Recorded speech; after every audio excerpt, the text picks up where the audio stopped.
नमस्कार रामराम मंडळी, माझ्या ब्लॉगमध्ये तुमचं स्वागत आहे. आणि आजचा ब्लॉग खूप खास असणार आहे, कारण नाशिकमध्ये एक नवीन स्पॉट मला मिळालेला आहे, जिथे मी आज जाणार आहे आणि मी तुम्हाला दाखवणार आहे की तो स्पॉट कोणता आहे. तर चला, तर माझ्या ब्लॉगमध्ये तुमचं स्वागत आहे आणि आपण बघूयात काय काय आहे इथे. तर मी आलो होतो गोदा पार्क येथे. खूप दिवसापासून गोदा पार्क हा प्रोजेक्ट तयार झाला होता, परंतु त्याची ओपनिंग काही झालेली नव्हती. आणि 14 नोव्हेंबरला बालदिनाच्या दिवशी गोदा पार्क या प्रोजेक्टची ओपनिंग झाली आणि मी तिथे गेलो होतो. तर सर्वात पहिले मी एंट्री तिथे केल्यानंतर समोरच मला हे असे फाउंटन दिसले. तर इथे तुम्ही आल्यानंतर एंट्री केल्याच तुम्हाला असे हे फाउंटन्स दिसतील, ज्याच्यामध्ये लाइटिंग आहे. आणि ते जेव्हा सायंकाळी लाइटिंग त्यात लागतात तेव्हा ते दिसताना खूप भारी दिसतात. हा गोदा पार्क खूप छान स्पॉट आहे. म्हणजे ज्यांना फोटोजेनिक ॲम्बियन्स आवडतं किंवा फोटोजेनिक ठिकाणं आवडतात, त्यांच्यासाठी हा खूप भारी स्पॉट आहे. इथे येऊन तुम्ही खूप फोटो व्हिडिओ वगैरे काढू शकता. त्याचबरोबर इथे वॉकवे सुद्धा आहे. तर बघू शकता तुम्ही, अशा प्रकारे इथे झाडांचं सुशोभीकरण केलेलं आहे. म्हणजे फुल नेचर वाईब देणारा हा स्पॉट आहे. इथे आल्यानंतर तुम्हाला एक छान फोटो सेशन सुद्धा करता येऊ शकतं, किंवा ज्यांना फोटोशूट करायचं आहे ते सुद्धा या ठिकाणी येऊ शकतात. बघू शकता तुम्ही, अशा प्रकारे इथे संपूर्ण गोष्टी बनवलेल्या आहेत. समोर जो दिसतो आहे तो मोठा एक पॉन्ड आहे आणि त्याच्यामध्ये असे खूप सारे फाउंटन आहेत आणि त्याच्यामध्ये सुद्धा लाइटिंग केलेली आहे. आणि आपण जेव्हा ते बघतो तेव्हा दिसताना खूप भारी दिसतं ते. तर तुम्ही इथे आल्यानंतर नक्कीच तुम्ही खूप खुश व्हाल आणि तुम्ही इथे आल्यानंतर खूप एन्जॉय सुद्धा कराल. खास करून लहान मुलं इथे आल्यानंतर जास्त एन्जॉय करू शकतील. आणि इथे समोर जे दिसतंय तो वॉकवे सुद्धा इथे दिलेला आहे. तर तुम्ही इथे निवांत वॉक सुद्धा घेऊ शकतात. तर बघू शकता तुम्ही, आता हा एका पॉन्डमध्ये हा अनेक असे फाउंटन आहेत, ज्याच्यामध्ये लाइटिंग केलेली आहे आणि ते सायंकाळी खूप भारी दिसतं. तुम्ही इथे आल्यानंतर तुम्हाला ते नक्कीच आवडेल. तर बघू शकता तुम्ही, अशा प्रकारे इथे अनेक नेचर बघायला तुम्हाला मिळेल आणि खूप नेचर वाईब देणारं सगळं हे बनवलेलं आहे. तुम्ही बघू शकता, खूप छान असं लॉन, शोची झाडं आणि खूप साऱ्या अशा फोटो काढायच्या ज्या पॉइंट असतात तसं बनवलेलं आहे. तर तुम्ही इथे आल्यानंतर नक्कीच तुम्हाला छान वाटेल. तुम्ही बघू शकता, हे जे पोस्टर दिसतं हे पंचवटीचं गोदा घाट जे आहे तिथलं ते क्रिएट करण्याचा प्रयत्न केलेला आहे. त्याचबरोबर अशा काही गोष्टी आहेत ज्या नाशिकच्या फेमस आहेत, जसे की द्राक्ष आहे आणि गोदावरी आहे, ते इथे दाखवण्याचा प्रयत्न केलेला आहे. आणि हे जे काही फोटोजेनिक गोष्टी तयार केलेल्या आहेत त्या सुद्धा खूप सुंदर आहेत. इथे आल्यानंतर आपण नक्कीच एकतरी फोटो क्लिक करणारच. आणि खूप छान असा प्रोजेक्ट यांनी बनवलेला आहे नाशिककरांसाठी. तर नवीन स्पॉट हा तयार झालेला आहे. तर जे नाशिककर असतील त्यांनी नक्कीच या ठिकाणी यायला पाहिजे आणि इथल्या सगळ्या ज्या गोष्टी आहेत त्या एक्सप्लोअर केल्या पाहिजेत. फक्त इथे आल्यानंतर आपण घाण किंवा कचरा करू नये याची आपण काळजी घेतली पाहिजे, कारण आपण इथे आल्यानंतर आपण त्या गोष्टीचा जर चांगल्या प्रकारे आनंद घेतला तरच त्याची मजा आहे.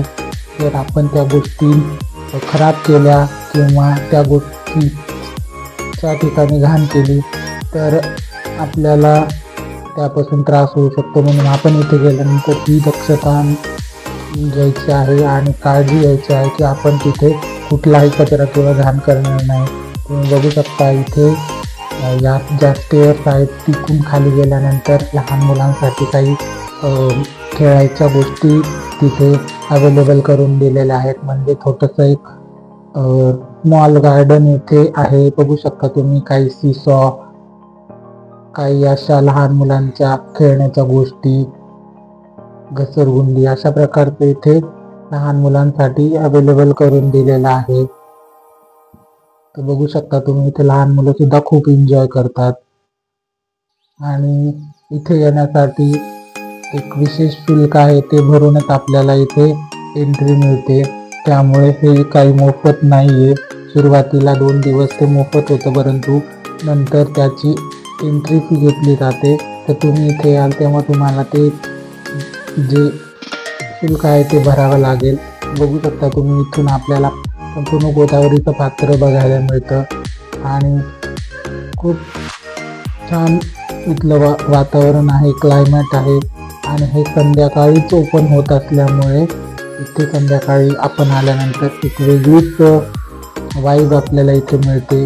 आणि गोदावरीचं पात्र जवळच असल्यामुळे खूप छान असा इथला सीन आपल्याला बघायला मिळतो. इथे तुम्ही खूप छान छान फोटोज व्हिडिओज काढू शकता, किंवा ज्यांना फोटोशूट करायचं आहे ते सुद्धा इथे करू शकता. आणि बसण्यासाठी काही बेंचेस सुद्धा इथे तयार केलेले आहेत. बरीचशी अशी बुद्ध मंडळी असतात, त्यांना बसायचं असेल तर ते बसू सुद्धा शकतात, किंवा इन जनरल कोणी इथे बसू शकतं आणि इथे वेळ घालवू शकतो.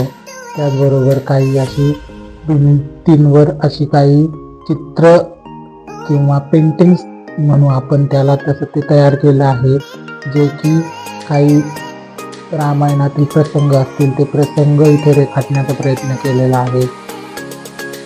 ते तुम्ही बघू शकता. अशा प्रकारे काही हे पोस्टर म्हणा किंवा एक फ्रेम म्हणा, अशा प्रकारचं ते केलेलं आहे. मी तुम्हाला व्हिडिओमध्ये दाखवू शकतो की ते कसं आहे. त्याचबरोबर ठिकठिकाणी असं लॉन्स क्रिएट केलेलं आहे, आणि त्याच्यामध्ये सुद्धा छोटी छोटी झाडं लावलेली आहेत. आणि काही अशा स्टेअर्स बनवून त्याच्यामध्ये सुद्धा लाइटिंग सोडलेली आहे. त्याच्यामुळे हे दिसताना खूप छान दिसतं आणि खूप भारी ह्या ठिकाणचं आपल्याला आकर्षण दिसतं. तर तुम्ही बघू शकता. आणि मग अशी जो मी फाउंटन दाखवला होता, ते अनेक जे फाउंटन्स आहेत ते मध्यभागी आहेत, आणि ते लाइटिंग मध्ये असल्यामुळे ते दिसताना खूप असं भारी दिसतं आणि खूप छान वाटतं. तर तुम्ही इथे आल्यानंतर नक्कीच तुम्हाला ही गोष्ट आवडेल. खूप मोठा हा प्रोजेक्ट आहे. इथे आल्यानंतर फिरायला खूप आहे, त्यामुळे तुम्ही इथे आल्यानंतर कसंही तुम्ही 8-10-1 तास इथे फिरू शकता. आणि तुमच्यासोबत मुलं असतील तर ते सुद्धा इथे एन्जॉय करू शकता. तुम्ही बघू शकता इथे खूप सारे लहान मुलं त्या दिवशी आलेले होते आणि ते खूप एन्जॉय करत होते.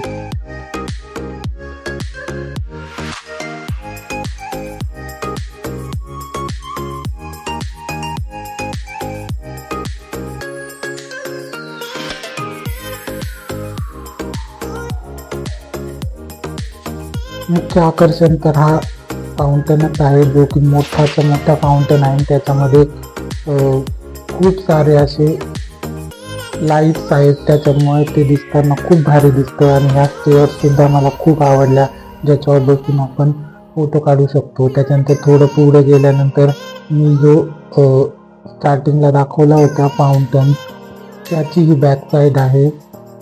त्या स्टेअर्स बनवल्या आहेत आणि त्याच्यावरनं जे फाउंटनचं पाणी हळूहळू खाली येतं ते दिसताना खूप आकर्षक दिसतं आणि खूप भारी दिसतं. इथे सुद्धा आपण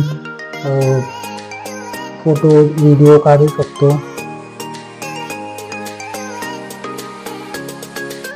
एकूण खूप छान प्रकारे हा प्रोजेक्ट बनवलेला आहे, जो खूप दिवसापासून बनवलेला होता, परंतु त्याचं काही उद्घाटन झालेलं नव्हतं आणि त्याची ओपनिंग झालेली नसल्यामुळे तिथे काही जाण्याचे शक्य झाले नाही. परंतु आता त्याची ओपनिंग झालेली आहे, म्हणून जे कोणी नाशिकमध्ये येणार असेल किंवा जे कोणी नाशिकमध्ये आलं तर त्यांनी संध्याकाळी या ठिकाणाला नक्कीच भेट द्यायला पाहिजे. तुम्हाला हे ठिकाण नक्कीच आवडेल. आणि हे ठिकाण रामवाडीच्या पुलाजवळ आहे, त्याच्यामुळे सहजच तुम्हाला ते मिळू शकतं. म्हणजे त्याचा पत्ता हा सहजच कोणी सांगू शकतं. आणि जे नाशिककर असतील त्यांना तर अर्थात माहीतच असेल, त्यामुळे त्यात काही शंका नाही. परंतु जे कोणी नाशिकच्या बाहेरून येत असतील त्यांनी सुद्धा या ठिकाणाला आलं तर नक्कीच भेट द्यावी. सायंकाळच्या वेळी एक शांत संध्याकाळ कुठे घालवायचं असेल तर तुम्ही या ठिकाणी नक्कीच येऊ शकता आणि या ठिकाणाला भेट देऊ शकता. तर मी सुद्धा या ठिकाणाला भेट दिली आणि जाताना काही काळ मला हा फाउंटेन खूप आवडला होता म्हणून मी ते काही काळ थांबलो आणि नंतरून मग मी इथून निघून गेलो. तर तुम्हाला व्हिडिओ कसा वाटला ते कमेंटमध्ये नक्की सांगा आणि तुम्ही या ठिकाणाला भेट द्या.